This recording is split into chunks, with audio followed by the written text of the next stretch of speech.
The following presentation is brought to you as a public service by CBS 4 and by our friends at MediaCom. Good evening, I'm CBS 4 News anchor Tambry Lane. I'd like to welcome you to a special presentation of our campaign 2008 election coverage. Several weeks ago, WHBF TV extended an invitation to all qualified candidates for federal office to participate with us in a unique public service program. We invited these candidates to present to you, our viewers, their political positions and plans in a straightforward and positive manner. We agreed to provide each candidate up to 5 minutes of free television time to explain to you why they should get your vote. This is in addition to extensive news coverage we provide to you day in and day out. And not all of the candidates decided to take advantage of this opportunity. For those who did choose to participate, we randomly chose the order in which we would broadcast their conversations with you.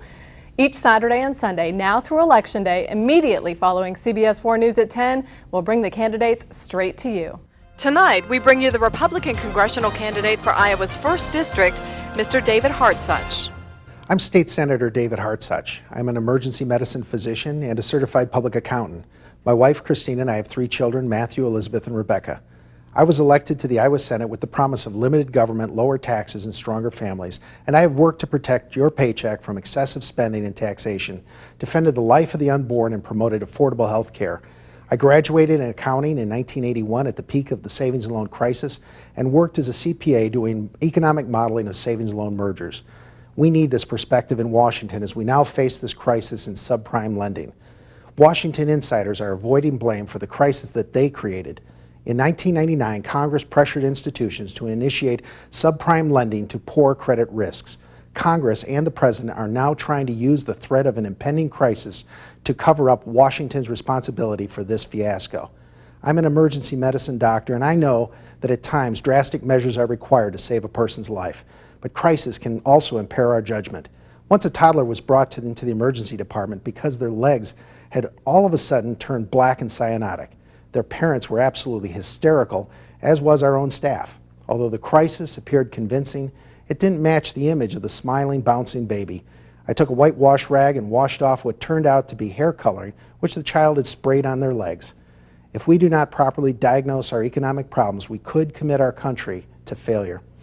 Interest rates in our money supply are relatively stable, mortgages are being written, and I am not an economist, but I know that we need to hear from our economists rather than just the chatter class of Washington and Wall Street. I am a leader who will keep a cool head in the face of crisis and yet act when action is necessary. I will not embrace a cure which might be worse than the disease itself. Politics in America is now dominated by politicians who dole out hard-earned taxpayer dollars as special favors to special interest groups. We have to put an end to wasteful earmark spending which rewards congressional spending. Often earmarks are used to circumvent the competitive bidding system which brings fairness to government procurement. I will put an end to earmark spending. Let us not forget also that high energy costs are contributing to the financial instability in America. Individuals who might be able to make their mortgage payments under normal conditions must default because too much of their disposable income is going to pay for energy. I support a comprehensive energy policy which includes increased domestic energy production as well as energy conservation. I support expansion of drilling in Alaska, including ANWR, and also offshore. I support proposals to expand our refining capacity in America. We need to expand clean and safe nuclear power and expand renewable energy sources and alternative fuels as well. We must again become energy independent. As a state senator, I have proved that I am willing to depart from my party in order to do what is right and just. I voted with the Democratic Party in supporting a bill to limit predatory lending practices in Iowa. I supported a demonstration project for family drug courts. These courts use a multidisciplinary approach to address the needs of families who are negatively affected by drug addiction. I was one of a small group of legislators to champion the civil rights program known as Ongoing Covenant with Black Iowa. One outcome of this program was a disparitive study in government contracting with regard to disadvantaged businesses. I am proud of this accomplishment, and I did it because it was right and just. Washington has become awash with money and corruption. We need to continue to make progress on campaign finance reform. Government must act for our general well-being rather than for the benefit of powerful special interest groups. The elimination of spending earmarks will be a step in the right direction.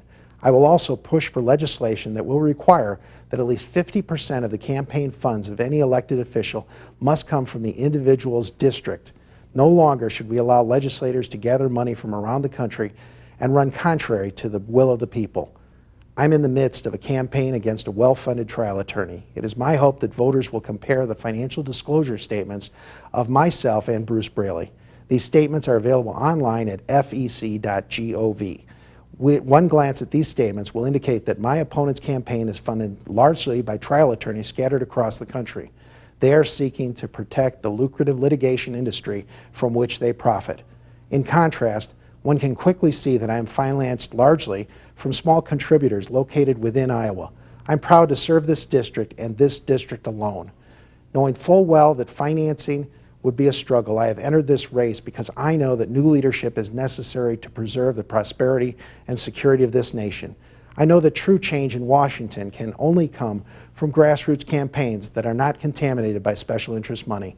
I know that in the end, the strength of democracy lies in its people and that the freedom of America is priceless. To this end, I will press on.